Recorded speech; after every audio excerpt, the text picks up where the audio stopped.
Hi everyone, Nhire, and this is another video of the previous build concept I made, which was supposed to be a video guide. However, in the end, it was basically me reading a script for 2.5-3 minutes and then just some gameplay shit. And basically, this time around, I'm going to be trying to talk about the build in a more free kind of way. Explain every single little thing, how the build actually works, all the gems, items, and stuff, and actually explain the entire idea of the concept for the build. And there's probably gonna be some footage going right now in the background, how I'm killing whatever, doing maps, maybe Ubel at the end as well. And in the meantime, I'm gonna be talking a little bit about the build itself. So the main concept is basically playing an assassin with Molten Strike. Molten Strike is mostly used because we apply a lot of poisons a second. We can use claws to get life gain on hit, which is actually pretty nice defensive mechanic if you have a lot of attack speed and projectiles, so you can basically get a shit ton of life instantly back. And you also increase the duration of your poisons for each single poison on the enemy, which basically makes your poisons last anywhere from half a minute for the small mobs to something like 2 minutes even after a few seconds of attacking a single boss. And this actually helps out when it comes to kind of a kiting. You don't have to kite, but you can basically just attack a boss for 1-2 seconds and then just leave him be. You can just run around him, doing nothing else, and he's gonna die anyway. But yeah, most of the time I just stand there on his face, keep on attacking him until he's dead. And as for the whole choice for the build, I specifically went assassin with claws, mostly because, well, they're the best way to stack poisons, and assassin over the pathfinder or over the occultist, mostly because of the increased damage from crit strikes, rather more damage from crit strikes because of the flat crit. You get per each poison on the enemy, the increased damage over time multiplier, the elusive, which is a nice defensive mechanic even, not to even mention the opportunistic, which is a really great way to actually increase DPS against bosses. I mentioned occultist there, which somebody would think is kind of weird in this situation, and I mentioned this because this is an Alberon's Warpath build. Alberon's Warpath give you 1 to 80 flat chaos damage by 50 strength on your build, and my build in this case is 804 strength. Because of this, we have a shit ton of flat chaos damage, which we can scale with damage over time, as well as all the poison related things, and this base damage actually is quite insane. Not to even mention we use things like split personality for extra strength and life, which is really nice to, well, get as much damage and as much life as possible. And we just got about 50 strength or so on every single piece of our gear, including the body armor, including basically every single piece of gear, as I mentioned. The only thing that doesn't have strength in my build is basically the weapon, but in this case there's just no choice. And I don't really invest in any of the unique jewels that transform Dex or Int into strength or basically anything like that. The only unique jewels that I use are basically the Thread of Hope for specific nodes on the tree, and the Lethal Pride, obviously, since this is increased strength and other stuff, as well as Split Personality. And the last jewel is a rare with things like attack speed, crit multi with elemental skills, life, and flat strength. At this point of the video, probably the footage has been cut, so basically now I'm gonna skip to showing you the build itself when it comes to the items and so, and probably right after that is gonna be Uber Elder fight, which I've died once at, and that's not because the build is bad, that's because I suck. Alright, so just give some credibility for that. I just haven't done Uber Elder for a long time. It's not really profitable, so I just don't do it, and I just want to show it in a video so I can actually, show some perspective on the damage, on how the fight goes with this build and so on. Anyway, you can see the skill tree right here. We start from the shadow area. We obviously, as I mentioned earlier on, take Noxious Strike, Toxic Delivery, Opportunistic, and Elusive. And the order we take it on is first Noxious Strike, then Toxic Delivery, then Mistwalker, and then Opportunistic. We go from this side of the tree. This stuff is not important at the beginning, however we still take Trickery early on, mostly because of the basic damage, dexterity, intelligence. After this we straight up go here, however this is not required. You can basically just ignore this part right here, go with crit and go for elemental damage flat at the beginning of your leveling. Since not everybody wants to play poison from the get-go, you can actually just play flat elemental builds with things like Eros Mirage using Molten Strike. It's actually pretty decent damage wise, and it's pretty good for clay speed as well. And later on you can just refund these points and come back and get poison stuff going on. But basically, when it comes to the importance of all the stats you want to take on the tree, all the nodes that is you want to take on the tree, the first and most important stuff is basically right here, as well as the claw nodes. The jewels you're going to be avoiding to level 70 or so. Take all the life, take the dodge when you can, get through here. This life is basically a bit extra later on. I'll take this first, and then this is going to be something I take about level 70 and I have a trade, doesn't matter, let me just D&D. Right, after this we just go down to this area. We need this poison damage right here, as well as bleed and duration stuff. This here is mostly because of the attack speed and the poison scaling, since attack skills deal damage, deal increased damage with a shield, so this scales poison as well, not just melee hits. And after this you can basically take life from here to life from here, get all the jewels going on. Is the Thread of Hope, the one I'm using is very large, so you can take Heart of Oak, you can take Swift Venoms, as well as this little one here later on level 96 in my case, since at the moment I'm level 95. And you also take the life from here, and in case you need intelligence, you can also take it from here, the Thief's Craft. For the skill tree, I think that's gonna be it. Yeah, one more thing actually. Melee Field Pride, the one I have is 5%, yeah, corrupted for 5% increased damage corruption. And I do have life regeneration, increased strength, increased max life, totem damage, which is irrelevant, intimidate, which is also irrelevant, increased armor, which is also irrelevant, 20 strength flat, and that's basically. There's also 4% increased life here. However, this is just not worth going there just for the 4% increased life. I spend this point somewhere else, and yeah, you can get a way better jewel. What I've been doing is basically just buying all the ones for like 25-30 C and trying them on one by one, checking which one's gonna be good enough. And I think after trying like 20 or so, this is probably the best one I could finally get. And gone to the items.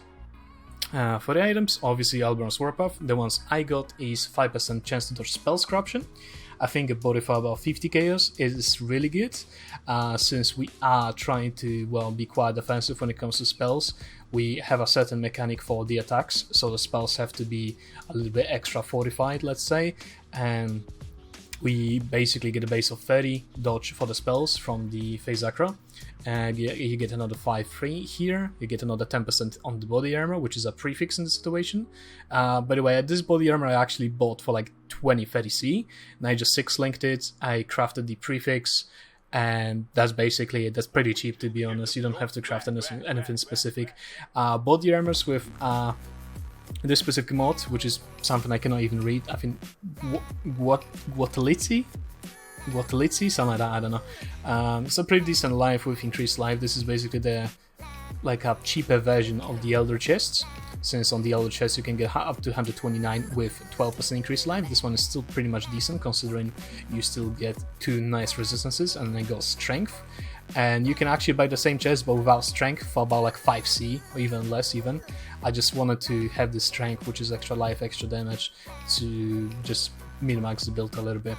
And that's basically it. You also have one more prefix on this one, so I could try to slam it for possible flat life with increased evasion rating and armor. But well, this build is, I mean, I've been playing this build for quite a while now and I'm kind of bored of it, so I'm just making this video at the end of the build to let you guys know how it went and stuff.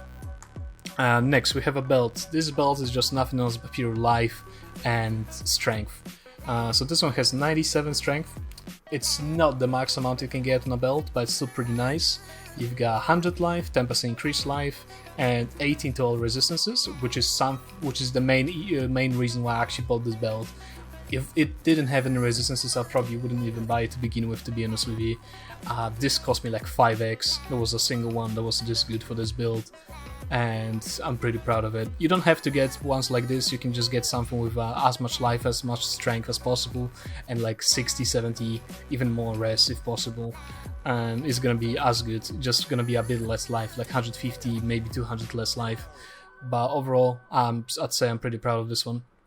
Next we go to the gloves. That's Blasphemous Grasp. These gloves cost 1 chaos. If you want a decent corruption like increased life, crit chance, or frenzy charge, You can buy them for less than an X. To be honest, I think I bought this pair for about 50C with the increased life.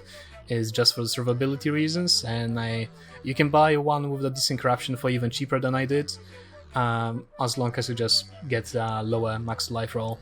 I just wanted as much life as possible, so I bought this one specifically. Then we go for the weapon. The weapon is something classic for any poison builds, for the poison build that is, and flat chaos, attack speed, 60% more poison damage, and possible extra things like crit chance, chaos multi, and possibly maybe craft for increased chaos damage overall. And this one is actually pretty over the top. I'd say getting yourself something like a 60% more poison damage claw and flat chaos and then just craft attack speed on it is actually pretty decent too. I would actually, if I were you, I'd probably just get a few claws at the same time, try to get myself a decent one, and then the ones that are actually like acceptable, just sell them out to somebody else, get some money back. Since if you get a nice one, yeah, with like an open suffix and the two most important chaos rolls, I'll just sell it instead of, just rolling it over and wasting it. You can just get some money back and, make it even, or even get some money in the end, and, get yourself a nice weapon for free because you sell all the other ones. This one, yeah, is hella insane. I made it myself, and yeah, I'm really proud of this one. Next we get a shield. Sadly, a shield is something that's gonna be not something that you can buy, because this is a evasion evasion energy shield based shield, which makes it impossible to get strength on unless you use an essence. And I did use a Screaming Essence, which is a tier 5, I believe. I used a tier 5 mostly because I don't really need that much strength anymore. At this point I have 804. So, getting another 15-20 strength is just pointless, since it's not going to be increased to 850, so I just gave up on the idea, and it's pretty hard to get some decent mods on a shield anyway. And yeah, as you can see, I got T1 life with a T3 cold and some extra block chance, and then I crafted life on it, so basically all you need on the shield is just some res, strength, and as much life as possible. And it specifically has to be Elder. It has to be Elder because you get extra life and chaos damage over time, or rather just damage over time multi, for every Elder item you have. Then we go into the Amulet. That's in presence, the best choice possible. Well, damage, all res, chaos, the spell for free, just great. You allocate Heart of the Warrior. Heart of the Warrior on the tree is right here. This is 20 life, 10 increased life, and 10 strength, which is simply the best one you can get. It's best life, and damage wise is nothing great. You can actually get yourself something like the Alchemist Smite, which is better for DPS.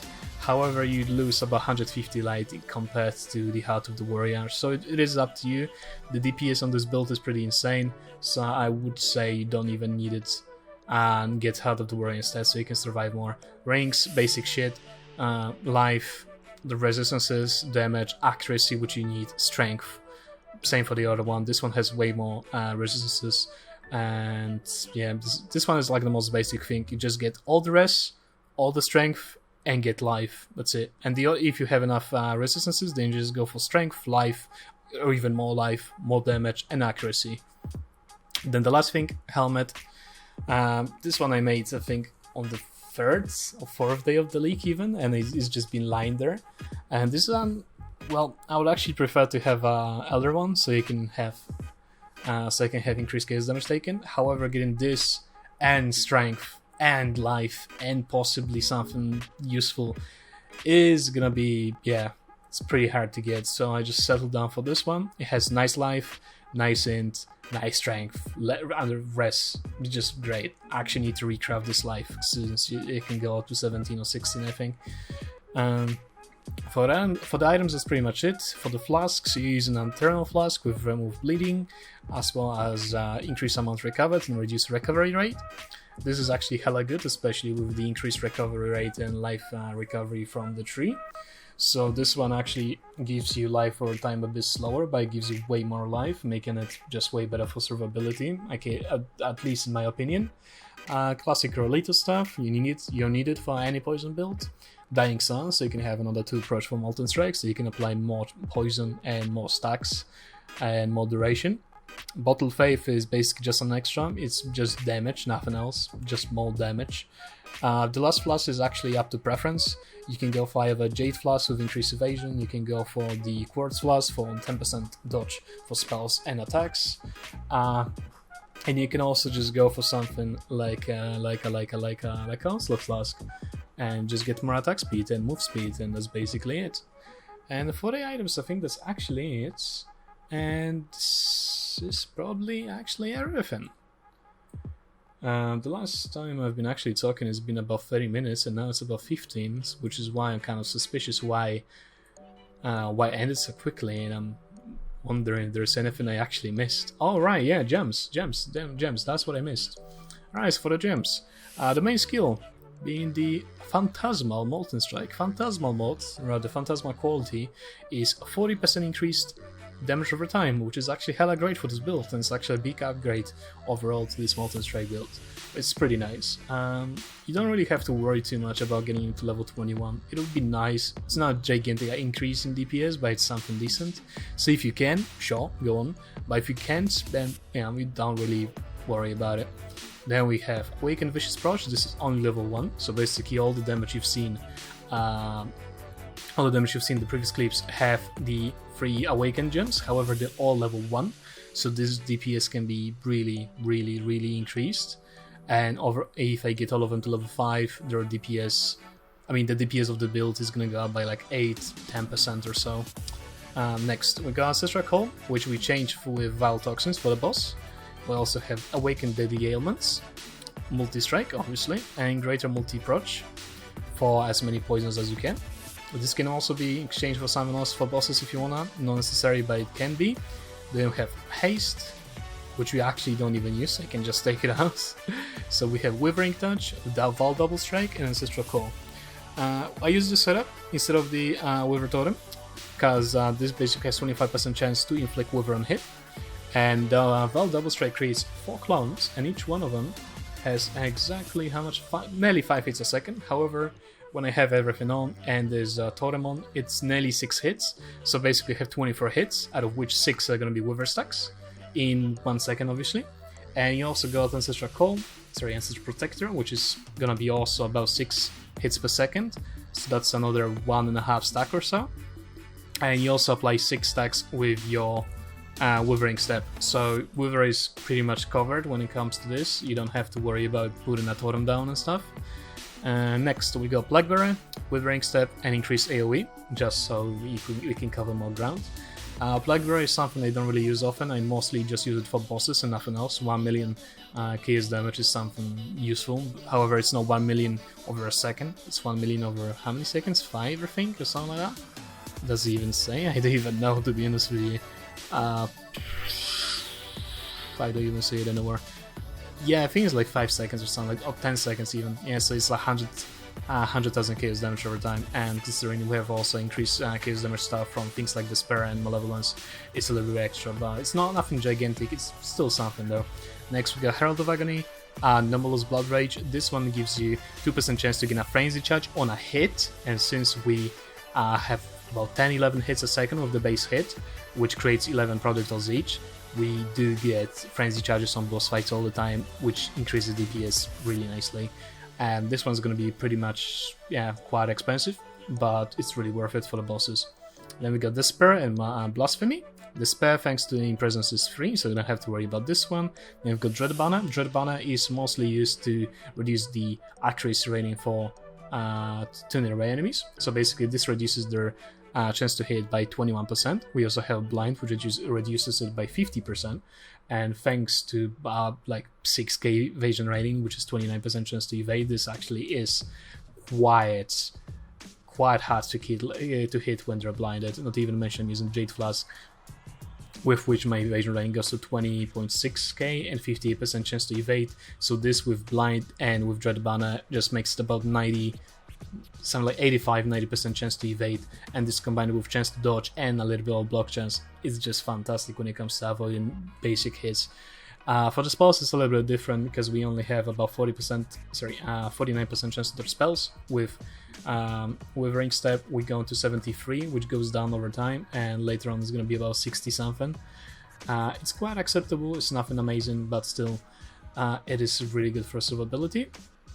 Oh, I've got it with Enlighten, and Precision level 3 can be higher, but in my case I don't really need that much extra accuracy. I've got 100% chance to hit a 96 against evasive monsters.